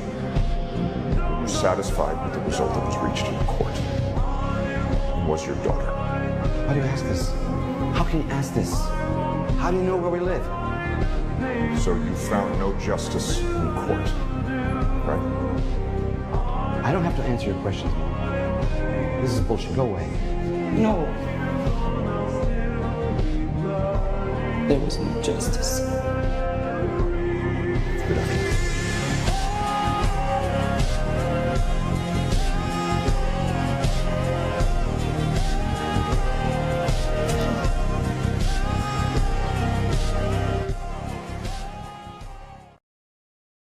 James, that video was supposed to be about Germany or Europe. Who banned it? Germany. Wow. It's interesting. I have another video, and this is, by the way, that was considered or called the sound of freedom of Europe. But we don't understand how close Europe is to what the United States is becoming because they tried it there first. And they got people to fall in line. Stupid people, betrayers, that for a bag of shekels were willing to sell out their own countrymen. Here's an interview with the director, the producer of that. And he draws the conclusions behind why this hits so close to home, because it's so truthful. And if it was reversed and it was killing a migrant, they would be celebrating it. Let's go ahead and play it. Es wird verzweifelt versucht, quasi die Migrantenkriminalität wegzuhalten vom Volk. Take it down. We will do a translation of that and put it back up. The next one is, if you missed the show that we had before, parental guidance is suggested. This is the citizen vigilante, which, by the way, I went back and watched it a second time because I wanted to see what part of the movie, James, what part of the movie did I miss? Like what you don't make a movie like this without recognizing where people are going in the country. Yeah, you wonder what kind of what advocacy on the other side is putting something like this out. Obviously drawing the same conclusions that eventually this is going to happen. I immediately go to that, and then I want to see the first countries that don't allow it. It's obvious, It is very obvious. There's calls for them to take it down from every station, from Amazon all the way down. You're painting a wrong picture. You're going to get people hurt. They're this, that, and the other thing, who are the same people not responding to stabs. Countless people stabbed, raped, beaten. Well, I want to play this. You said you've seen parts of it. Just parts of it. I haven't gone from the beginning to the end, but I can surmise probably a lot. There's a part where the citizen vigilante in the movie mows down police officers. They told him, I gave you an opportunity to step away, and you didn't. With the AKs there. And I read a thing about what is that comparing it to? And we tell the police every day that you have an opportunity to stand up and do the right thing. But they continually just persecute and come after Americans. We become their targets. Antifa steps out on the street, does harm, and they're protected. In 2020, when we stepped out and stopped Antifa from burning down buildings and from taking out police stations, we were the ones that were called the militant group. Well, they were said that they were the mostly peaceful protesters. It's 6 minutes. Parental guidance is suggested. You play it.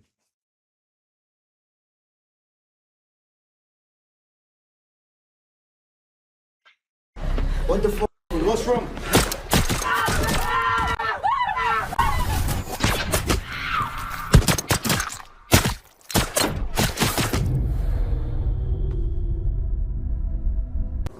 Hello, Ibrahim.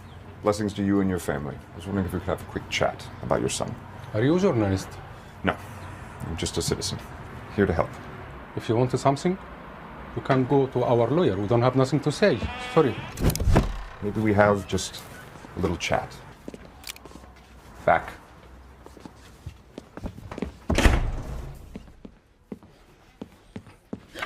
Oh, good. Yusuf's here. Relax. Go. Hello, Yusuf. Yusuf, run! Where are they going to go? What do you want, motherfucker? What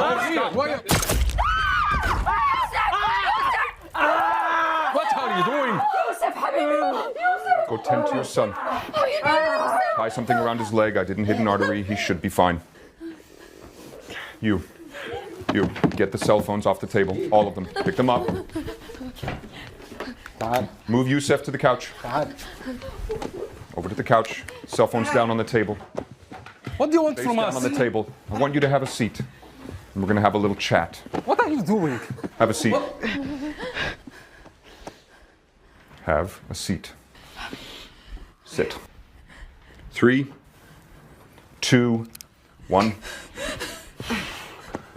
Your son and his friends had to rape that 14-year-old girl.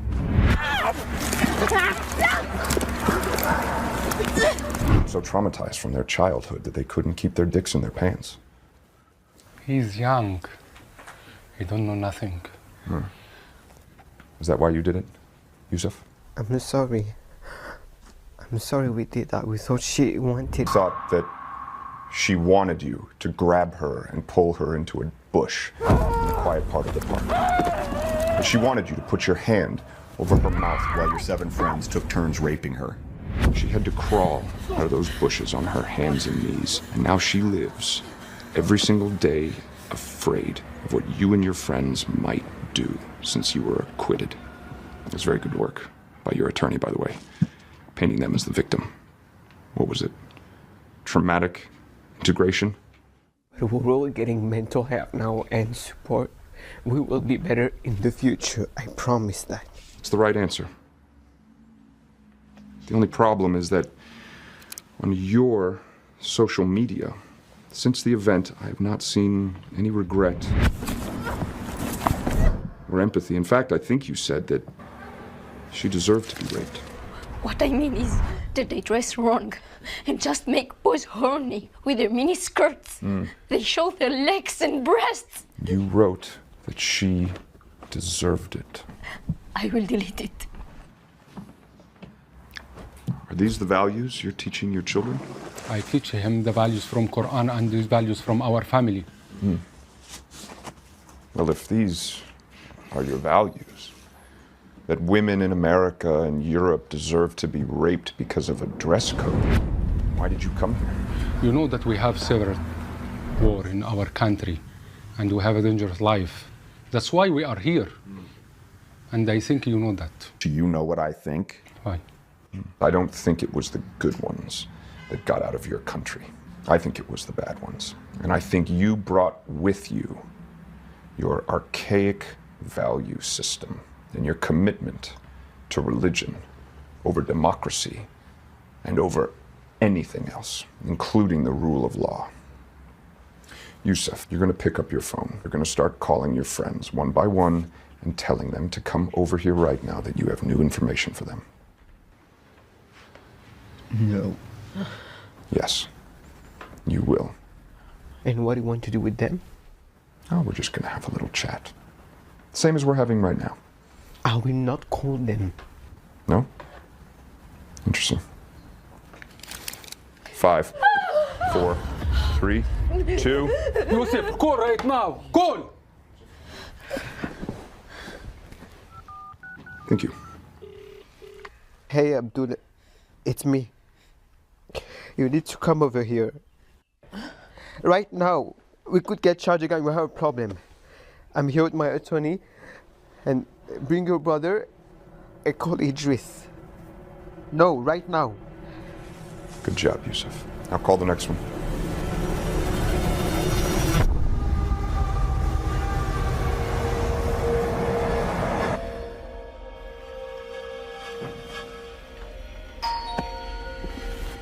Nope.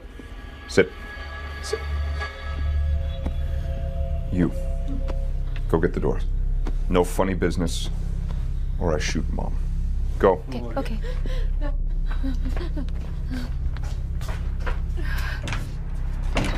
What's wrong?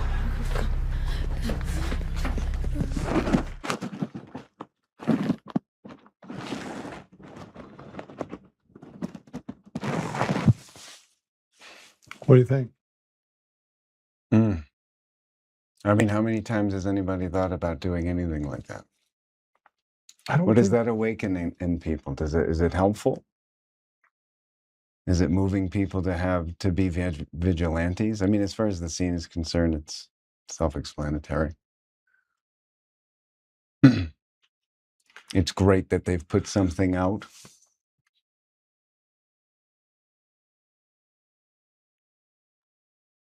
But you know, what's the response and what's going to be done with it? You know, is that a call of some sort? Because there are people that will benefit from a hot war within here, right? So there's a lot variables that play with that. But as far as the movie is concerned, it looks like it scratches an itch that a ton of men have. 27,000 women, their fathers and brothers in the UK over the last 10 years were charged with crimes and received a sentence of over 2.5 years in prison. With 250,000 victims. 250,000 victims, 27,000 victims, their fathers and their brothers, family members, were charged and were given a sentence for over 2.5 years. Of the 250,000 victims that are out there that are known, less than 3,900 perpetrators saw jail time. 3,900. 250,000 women were raped by illegal migrants, immigrants, illegals, people that don't belong there. They were given houses in the UK. They were given flats that belonged to families for decades. They embraced the socialist ideology. They were told, sit down, shut up. Elections were largely captured, still are. Less than 3,900 of 250,000 rapes. 3,900 perpetrators, like the people that were engaged in raping women and children, went to prison. Over 27,000 victims, their brothers, their fathers. Perpetrators, you mean? Perpetrators. Yeah. That's what I said. What did I say? Victims on that one. Did I? No, Yeah. 3,900. It's 3,900 perpetrators. 27,000 victims, their fathers and or brothers, served an average of 2.5 years in prison for retaliation against the people that tried or did rape their sisters, their wives, their mothers.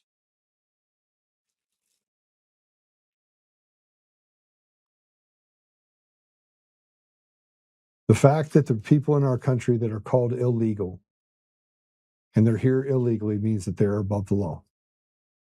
The fact that the Supreme Court cannot hear a case related to the removal of over 30 million people that don't belong in this country. Forget the kids that were born here. Fine, we'll relent. But the people that are here illegally, get out of the country. The fact that we can't get voter rolls and that the American people are overtaxed by people that worked for the CIA, that subverted the elections and the sovereignty of nations all over the world, should bother every single one of you. Those are real things. Those statistics, go look them up. Well, and a great majority of them were military-age men, regardless of where they came from. That's a real thing. 900 diabolical, team evil people saw prison. 250,000 plus victims. 27,000 plus victims, their dads, their brothers, charged with crimes and spend over 2.5 years in prison. Average. Remember the outrage about the young girl that had the axe and they were going to prosecute her while never doing anything to Punjabi Bob? Oh, yeah. Her whole family was persecuted. England is an absolute mess. Ireland, Scotland, the entirety of the UK. Absolute mess. Ward says no one is going to start anything, much less finish. Oh, maybe. Start anything here, you mean? All anyone wants to do is talk and wishcast. That's actually, that's like poking the bear, right? First of all, it is getting to that place where it's hot now. We don't want it to be hot. We want to avoid violence at all costs. We want to give everybody the opportunity 100% to do the right thing and to push Team Evil back into its hole. May I is reply to this comment too? Yeah. I will tell you this. The word meek is strength under control, right? That's what it means.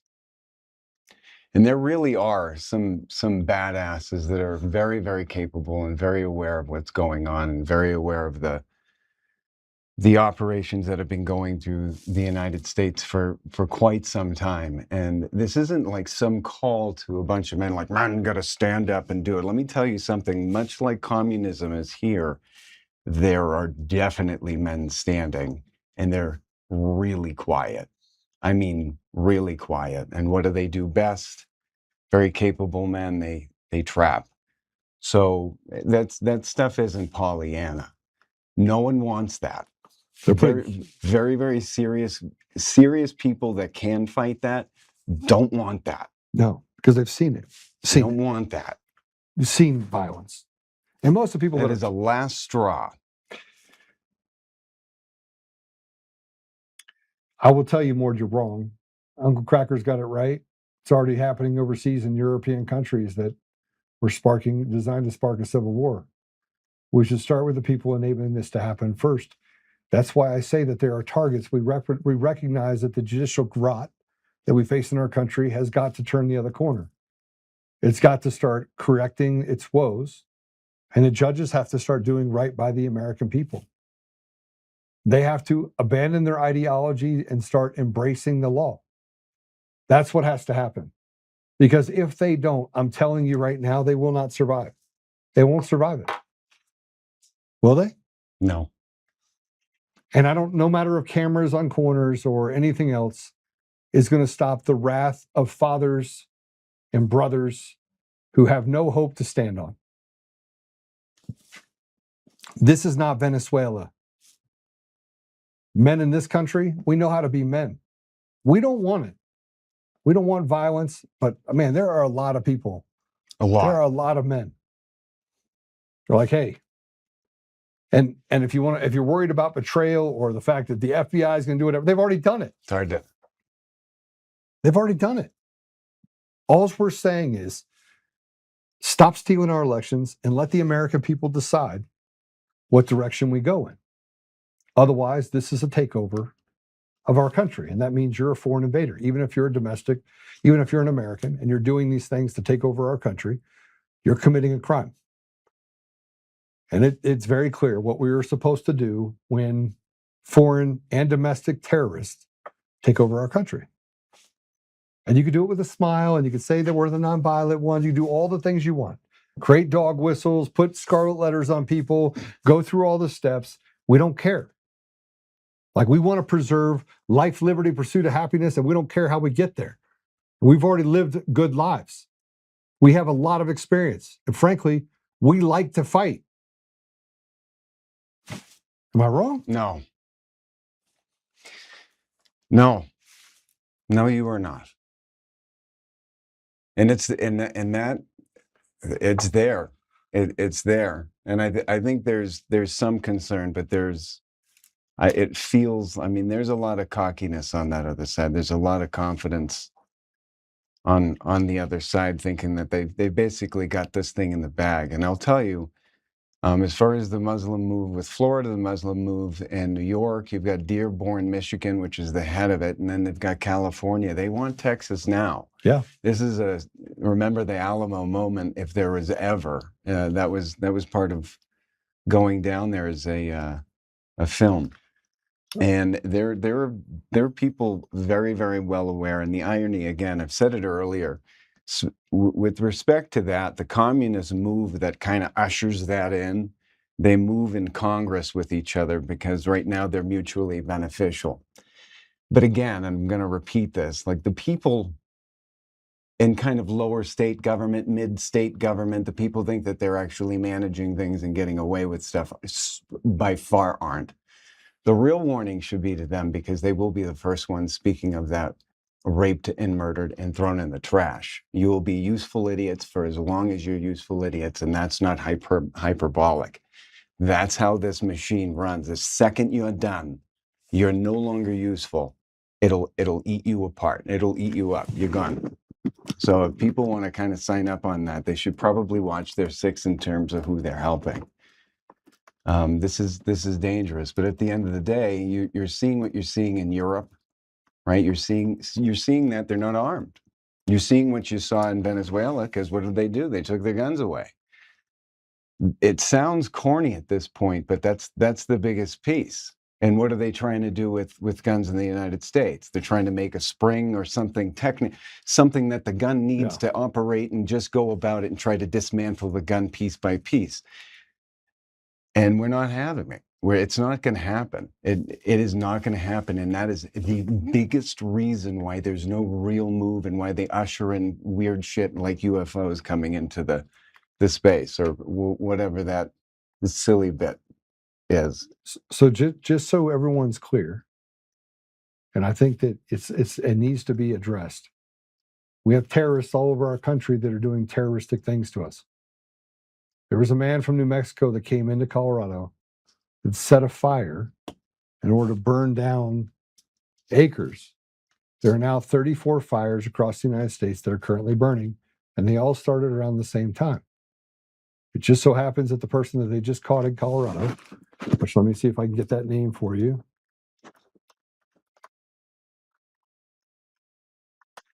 See if I can send this to you. Oh, wrong one. Oh, they'll use this one. Use this one. Now, they actually, just so you know, they tried to blot out his face. Why would you blot out the face of a guy in arrest? There's the video I just sent over to you. Now, I have to tell you that the guy that did this, he was on Highway 74, who intentionally set a fire in Jefferson County. That's in the That's in the our area. Yeah. Okay. This guy came here from New Mexico. I went ahead and put the thing in the comments. Now, I want you to know that there was a fire that burned at the Colorado-Utah border that took the lives of 3 firefighters. Okay. They were from 3 different states. The 3 firefighters, the thousands of homes, the near 37,000 acres in that particular fire. If you go look at and I wasn't supposed to get access to this, but if you look at the imagery, there's fires that started in different areas at almost identical times. And the reason why arsonists would do this during this dry season that we have right now is to create maximum chaos that favors their Green New Deal. You have this global warming. That's why you have fires, because they're starting the fires. Again, part of the chaos opportunity that they have, part about the conspiracy, is to do this. Now, I want to put this up there. This is the video of him being arrested. This is the video. Let's go ahead and play it really quick. You got it ready? Okay. When you watch this, at the end, I'm going to tell you the problem that I have, and that why citizen vigilantism is actually taking hold in the United States. It is taking hold, guys.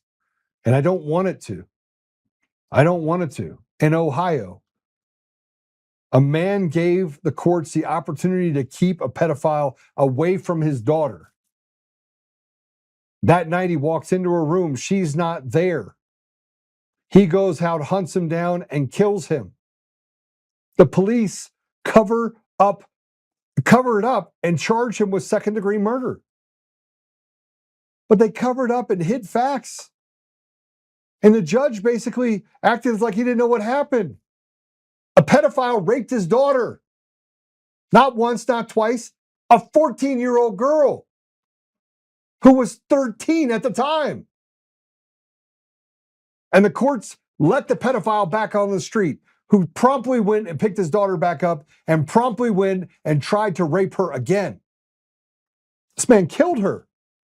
You don't think citizen vigilantism is about to take hold? There's a man in Colorado who ran a youth group. It was a boxing club. I was friends with him. I played football with him. I played football with his son. This man was full of Jesus. He loved the Lord. His son went out to have a good time and was gunned down by mistake by 3 gang members. The gang member was at a party in a park. The police would not arrest him. They said, we don't have enough evidence. But they all spoke and they knew they were bragging about the fact that they had killed his son. The lifeline of this man, when his son was born, it changed his life. And he went from being a gang member to serving young people. His son worked for him. That man walked into a park, and at that gang member who killed his son's daughter's birthday party, he wiped the guy off the planet. And he's like, if you can't do it, I will. He went to prison, and there was a darkness that overtook this man that I had never seen before. I reached out to him. And he was previously a felon. He had done some bad things in his life, but for over 20 years, he had loved his son so much. And this crooked and rotted system took that from him. Well, here's an arsonist that had the potential to take away people's lives because burning down people's buildings and homes leads to catastrophe like the 3 that were lost. Go ahead, play it. And he's let yourself put down enough. Yeah, they gave him that respect, right?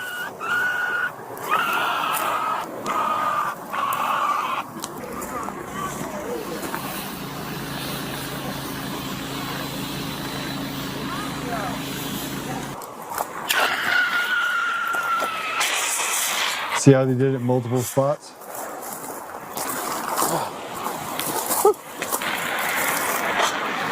See how he walked to multiple spots and did it?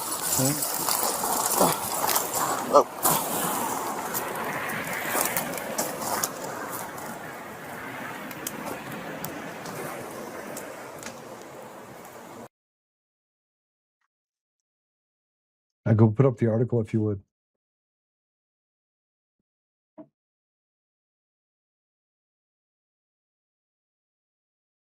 No? Put up the article?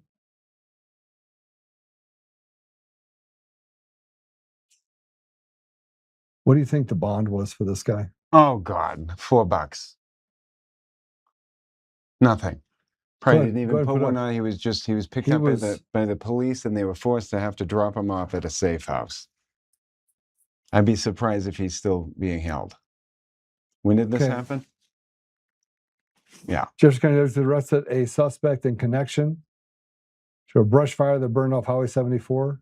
Royce Ben Jameson was arrested on suspicion of the offense of firing woods or prairie and 3rd-degree criminal trespass. Okay, so that's actually not true. Keep going down. Keep going down. Keep going down. Yesterday, his name was something completely different. Let's show the picture of Jameson. There he is. Okay. They literally, so Royce Ben Jameson. Oh, let's find that wasn't his name before. They changed it. What? Yeah, true story. Now, if you go look up this guy, here's what you're going to find. Do you think this is just an innocent guy that came here to start a fire? I am going to take a guess at no for 200, please. He's held on a $5,000 cash bond. Got out pretty quick. It's $500 basically, cash bond. It doesn't matter. I mean, they could have said a bajillion. It's still. You let a guy out that's starting fires in order to destroy the lives of other people, kind of like the fire for the restaurant down in Douglas County in Castle Rock. Destroy as much as they can for property 37 values. people lost their careers, their jobs, destroyed the business. $10,000 bond. Yeah. What happened to the land after that? One might ask. Yeah, and look, I'm just telling everyone right now that look, I don't want there to be citizen vigilantism, but I think we have to have collectivism. You know, kind of like what Madami talked about, collectivism. We need to have collectivism in order to hold people accountable. See, I'm tired of picketing and going out and doing protests. They don't do anything. They laugh at us. They spit on us from above. It's got to be different than that. The radical left go out there and they just cause trouble and do drugs and act like morons. Ours is just get in, get it done, and get out. Yeah. It's kind of a long day, James. Quite. I'll let you finish this up so we can pop out. What do you think? Well, I mean, these are hired guns. I mean, there's a lot of reasons why you'd want to do that. One, yes, it supports. Oh, look, you can't have any. You can't have any fires out here because it's so dry and there's so many fires. Like, this isn't new. This is going on everywhere, and whether it has anything to do with residential areas or commercial areas, I mean, that's a land. I mean, no one thing that they do is just for one reason. I mean, it takes care of property values. It lays a pathway to eminent domain. I mean, it does all kinds of different things depending on where you start the fire, and it's the same kiddos that, I don't know, some guy got, and he's got $5,000 a month, and of course he'll go. They probably dropped him off. Hey, we'll pick you up down there after you set like 15 of these. And that goes into water, and then they're pumping up water prices because of that, because, oh, well, it's a drought. And if you don't notice, there's so many fires out there. And it's just a constant wheel of fucking bullshit, to put it plainly. At the end of the day, yes, to support their Green New Deal, but to also to make people think that everything's finite, to make everybody think that water is finite. Like, there's a whole bunch of missions behind these fellows. So what do I think? That was taxpayer funded, is what I think. Yeah. I think we have a large problem in our country, and I think we better address it. And so is his bond, I'm sure. Yeah. Well, $500, he's already out. Or was it 500 or 5,000 cash bond. Oh. He's out. He's Yeah. already out. 500. That's funny. And he's from New Mexico. Yeah. So he came to Colorado, came 3 hours into Colorado just to set fires. Yeah. So much fun. And on his way back, he'll set some on the way through Texas. Again, we're in a different place right now, and I think it's dangerous for us to just not be paying attention to this. All right. Well, Apple Podcasts, Google Podcasts, Spotify, Pandora, iHeartRadio, tune in and more. Thanks for staying with us for the last 2 hours. It was fun. And we were going to have a guest. I was going to have Jake Lang on. Jake and I had a conversation a couple days ago. And I was like, Jake, stop slapping Qurans with bacon. Stop doing it. Stop inciting the ridiculous with ridiculous, right? Am I wrong? No, that's real specific. And I think that that's not a way to go. We don't need to provoke. We need to finish. The problem when you provoke is that you can't ever get past provoke. Provoke is, you're not doing anything other than create tension. Creating time. And we're not ready for the tension. Yeah, we haven't gotten to that place yet. You're creating time. Yeah. Yeah. The man, by the way, that we're talking about, said his life was over after he killed the man that killed his son, but he felt like he had done the work that he needed to do, is now serving over 2 decades in prison. 25 years to life. We're taking the life of the man at his daughter's birthday party that took his son's life. See, it doesn't have to be this way. It doesn't have to be this way. We can get to a place where it doesn't have to be violent. But there's a hopelessness that's settling in on the idea that we're in a lawless society and that they're picking winners and losers and they're treating the American people like slaves, like tax buckets. Commodities. I see you brought your Bible. I did. All right. It's because you knew you were sitting next to me and I was going to talk about citizen nationality. No, I keep this everywhere. Are you kidding me? Yeah. These are the real weapons. Yeah, they are the real weapons. These are their. You got a relic too. So what do you got there? Oh, I have Mother Cabrini. Mother Cabrini. Okay. And I always keep Mother Mary with me. Mm-hmm. So, and I can pray us out. I want you to pray us out. I've got a good one. All right. James is going to pray us out. Hey, follow us, share with us, do all this stuff. James, always good to have you. Thank you so much. And James will be on once a week at least to try and, he might even go solo and take my spot here and there. We've got some exciting things that we've been working on. You'll hear about it in the next couple of weeks, but I want to make sure it's ink's dry first. So go check us out at Roku. Susan Rice, we're always good to see you. The good Susan Rice. In the name of the Father, and of the Son, and the Holy Ghost, amen. Blessed be the holy and undivided Trinity, now and forever. Amen. Come, O Holy Ghost, fill the hearts of thy faithful, and kindle in them the fire of thy love. Send forth thy Spirit, and they shall be created, and thou shalt renew the face of the earth. O Lord God, grant us an increase of faith, hope, and charity. Root out from among us all sin and vice, infidelity, dissensions, and erroneous opinions. Reprove the wandering, correct the unbelieving, show to all in schism the light of thy grace, and restore in them the unity of thy church. Preserve the pastors and rulers of thy church from all adversities, both mind and body. Give to all sinners true repentance. Preserve the just in righteousness. Confirm all who are dedicated to thy name in their holy resolutions. Have mercy upon all, O Lord. Give food to those who labor. Comfort those who are oppressed with sorrow. Supply the necessities of the needy. Heal the sick and support the dying. Forgive all who have sinned with me, or whom I have sinned with. Repay 100-fold all good whom I have injured, offended, or scandalized. Direct in the way of salvation all my relations and friends, our brothers and sisters in Christ, and all the patriots that deserve your protection, all who pray for us, all who have commended themselves to our prayers, all who think kindly of us.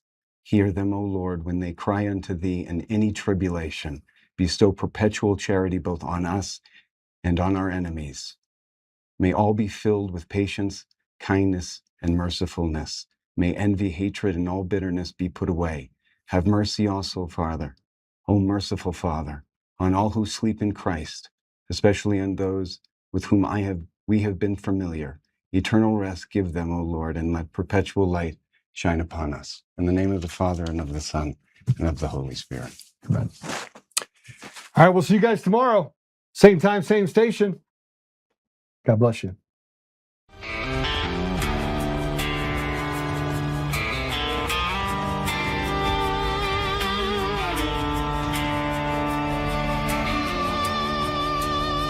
Rise up untamed in the heart of the fight where the wild ones roam. Joe Oltmann's calling, bringing truth back home. From conservative daily to this untamed fire, we shatter the silence, lifting spirits higher. No chains can hold us, no lies can prevail. Authentic and fearless on this rugged trail.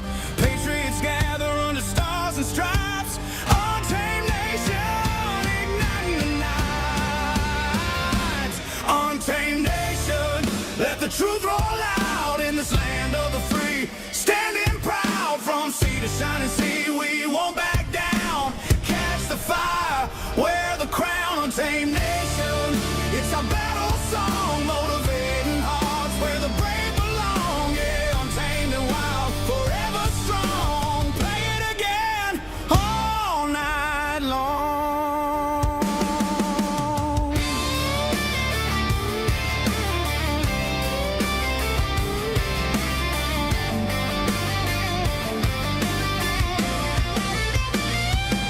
Break the mold, chase the real. No more games, time to heal. Joe's voice leads the untamed crew.